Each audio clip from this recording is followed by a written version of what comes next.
좋은 날입니다. 8월 7일 GT 묵상이 함께 하신 여러분 환영하고 축복합니다. 오늘은 열왕기하 11장 1절에서 11절 말씀으로 아달랴의 음모라는 제목으로 하나님 말씀 나누겠습니다. 본문 말씀 함께 읽어봅니다. 제11장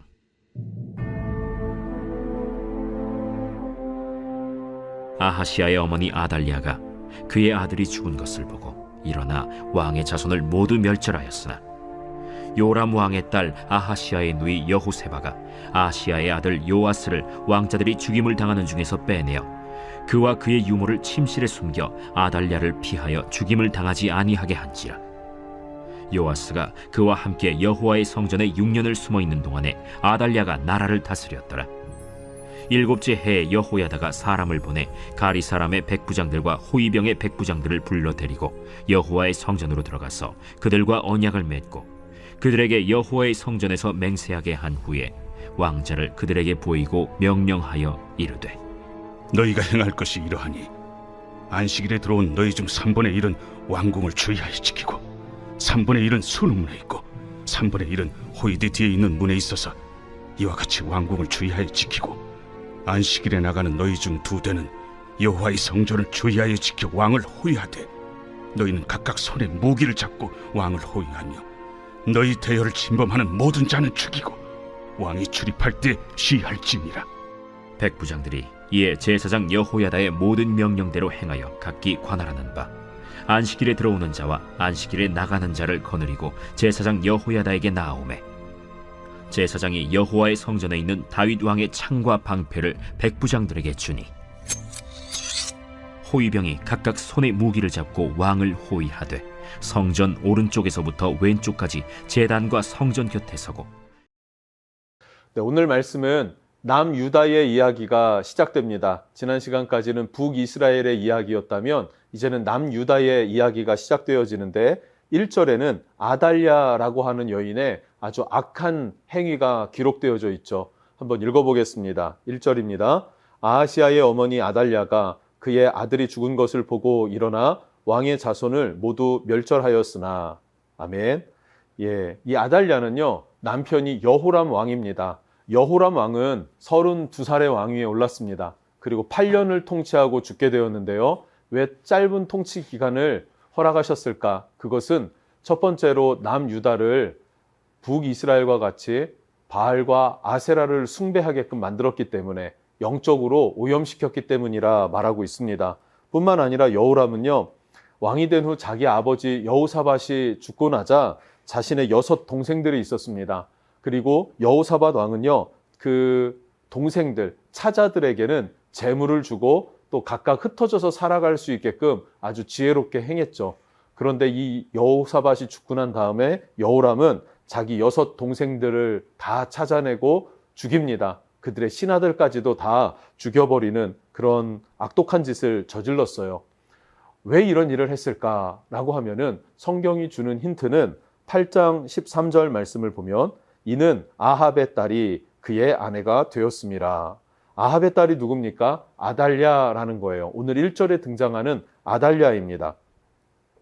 그리고 이 아달랴는요, 남편을 그렇게 하나님 앞에 죄악 가운데 거하게 하고 단명시켰죠. 근데 아들은 더합니다. 그 아들 아하시아는 22살의 왕이 됐는데 1년을 통치하고 죽게 됩니다. 이유가 무엇입니까? 자기 외삼촌이 되죠. 자신의 친오빠가 되는 북이스라엘의 왕 요람과 관계를 맺게 하는 거예요. 그리고 친밀하게 관계를 형성해 줍니다. 그것 때문에 자신의 아들은 우상을 숭배하고 북이스라엘의 길을 따라서 하나님을 버리기 시작합니다. 그러자 예후에 의해서 살해당했다.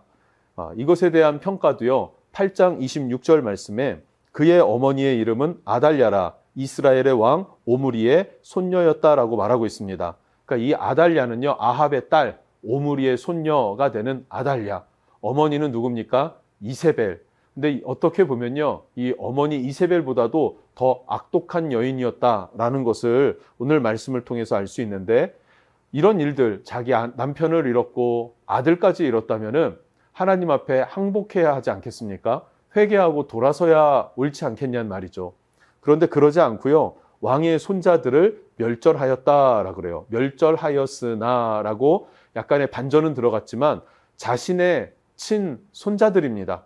그런데 이들을 다 죽이려고 하는 그런 음모를 꾸몄고 그것을 실행해 나갔다라고 말합니다. 자기 친손자들을 다 죽이고 왕권을 찬탈한 여인, 그게 바로 아달랴였다라고 말하고 있습니다. 이 여자는요, 단순히 악한 여자라고 볼 수는 없을 것 같아요. 그 영적 배후가 분명히 있다라고 우리는 볼 수 있죠. 그것이 무엇입니까? 사탄은요, 우상 숭배로 북이스라엘을 멸망하게 하죠. 뿐만 아니라 남유다도 잠식시켜서 우상 숭배로 하나님과 떨어뜨려 놓으려고 합니다. 그런데 그것이 제대로 이루어지지 않았죠. 하나님의 뜻이 꺾이지 않은 거예요. 그러다 다윗의 자손을 완전히 말살해 버리려고 하는 악한 생각을 갖게 됐습니다. 다윗의 자손으로 누가 오십니까? 예수 그리스도께서 오시죠. 예수님이 오실 길을 막아서려고 했었던 아달랴, 이 심령 안에는 영적인 배후가 있었다 하는 것도 우리는 알 수 있습니다. 뿌리 깊은 곳에서부터 우상을 숭배하면서 하나님을 대적하려고 하는 그 스피릿, 이것이 바로 이 인생을 망치고 가문을 망쳐서 남편도 단명하게 하고 자기 자식도 너무나 빠른 죽음을 맞이하게 한 그런 단초가 되었다라는 사실을 기억했으면 좋겠습니다. 결국 하나님의 구원 계획에까지도 도전하고 방해하는 여인, 대적하는 여인이 되었다는 사실이죠. 우리 본문엔 없지만 또 짚고 넘어가야 될 인물이 여호사밧 왕이에요. 여호사밧, 여호람의 아버지가 되죠. 그리고 이 악한 여자 아달랴의 시아버지가 되는 이 여호사밧. 여호사밧은 선하고 의로운 사람이었습니다. 그런데 한 가지 잘못이 있었는데 그 한 가지 잘못이 무엇이었습니까?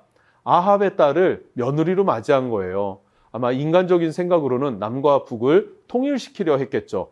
북이스라엘 백성들도 하나님의 백성이니 통일되어서 좋은 관계를 맺어서 그들을 품고 그리고 그들에게도 하나님의 자녀의 정체성을 찾아줘야겠다라고 생각했는지도 모르겠습니다. 그러나 결국 그것이 실수가 되어서 아달랴를 얻는 바람에 자신도 또 자기 아들들도 또 손자와 모든 후손들도 말살당하게 되는 그런 위기에 처하게 되었다라는 것이죠. 여러분, 죄는요 정말로 경계해야 합니다.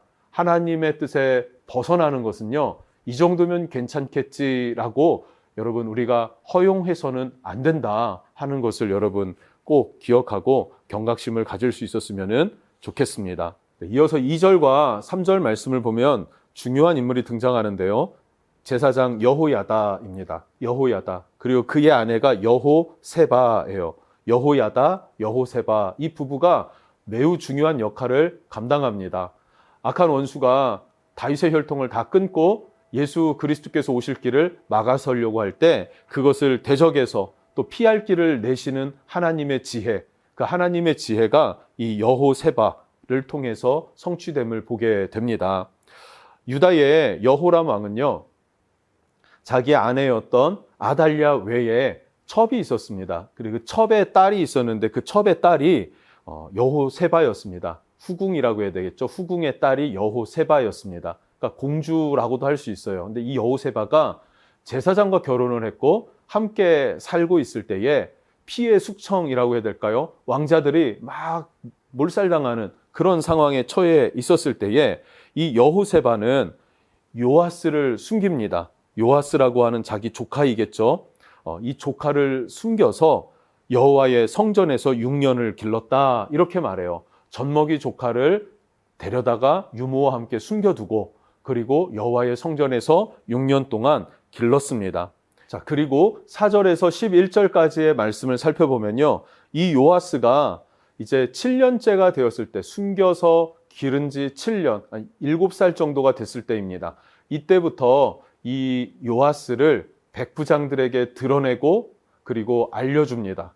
다윗의 혈통이 끊어지지 않았다라는 것이죠. 그럼 지금은 누가 통치하고 있습니까? 아달랴가 왕권을 찬탈해서 강압적으로 통치하고 있는 유다의 하나님을 섬기는 백성들을 완전히 우상 숭배의 길로 이끌어가는 그 가운데 있었었고요. 이제는 이 요아스가 7살이 되었을 때에 이제 백부장, 성전을 지키는 백부장들에게 이를 보이고 안식일에 백성들이 성전에 모일 때에 그때 왕의 즉위식을 준비하고 있습니다. 그럼 이것을 드러내고 준비하진 못하겠죠. 몰래 은밀하게 계획을 하고 이 일을 실행해 나가야 한 그런 상황에 놓여져 있습니다. 그래서 5절, 6절에 보면요. 안식일에 왕의 즉위식을 모의하자라고 해요. 그러면서 세 부대는요. 왕을 호위하게 하고 또 비번이었던 두 부대는요. 성전을 호위하게 합니다. 근데 문제가 있었는데 성전을 호위해야 할 두 개의 부대는요. 무기가 없었다라는 거예요. 무기가 없었다. 9절 말씀에 백부장들이 이에 제사장 여호야다의 모든 명령대로 행하여 이 모든 일을 주관한 사람이 제사장 여호야다입니다. 그리고 호위병들 두 개 부대에는 성전을 호위해야 할 이 호위병들에게는 무기가 없었다고 하지 않았습니까? 10절을 보니까요. 제사장이 여호와의 성전에 있는 다윗 왕의 창과 방패를 백부장들에게 주니 11절 호위병이 각각 손에 무기를 잡고 왕을 호위하되 성전 오른쪽에서부터 왼쪽까지 제단과 성전 곁에 서고라고 말해요. 무기가 없었는데 과거에 다윗 왕이 빼앗아서 진열해 놨던 무기들이 있었습니다. 보관해 뒀던 창과 방패를 꺼내서 나눠주는 것입니다. 그렇게 왕을 호위해서 요아스를 왕으로 임명하는 그런 절차를 준비했다라는 것입니다. 여러분, 다윗이 준비해둔 것이요. 훗날에 자기의 자손들을 지키고 또 하나님의 언약을 성취하는 도구로 사용되어짐을 보게 됩니다. 오늘 말씀을 보면 정말 어두운 세력들, 영적으로 어두운 원수 마귀의 괴계가 다윗의 혈통을 끊으려고 합니다. 실제로 그런 시도들이 있었고 두려운 상황들이 일어나죠. 그럼에도 불구하고 하나님의 약속은 반드시 성취되어진다. 이루어진다. 누구를 통해서요? 신실한 하나님의 사람들을 통해서 하나님은 하나님의 일을 행해 가신다라는 것을 우리는 기억할 수가 있습니다. 여러분, 악한 아달랴의 음모가 있고요. 그리고 그것을 막아서고 하나님의 약속을 성취하는 축복을 완성시키려고 하시는 하나님의 계획이 있습니다. 우리는 어느 편에 서서 어떻게 헌신하고 충성해야 할지를 결정해야 되겠죠. 여러분 안에 성경이 주는 지혜가 있기를 축복합니다. 기도하겠습니다. 하나님 감사합니다. 악한 자들은 악한 음모로 하나님의 일을 막아섭니다.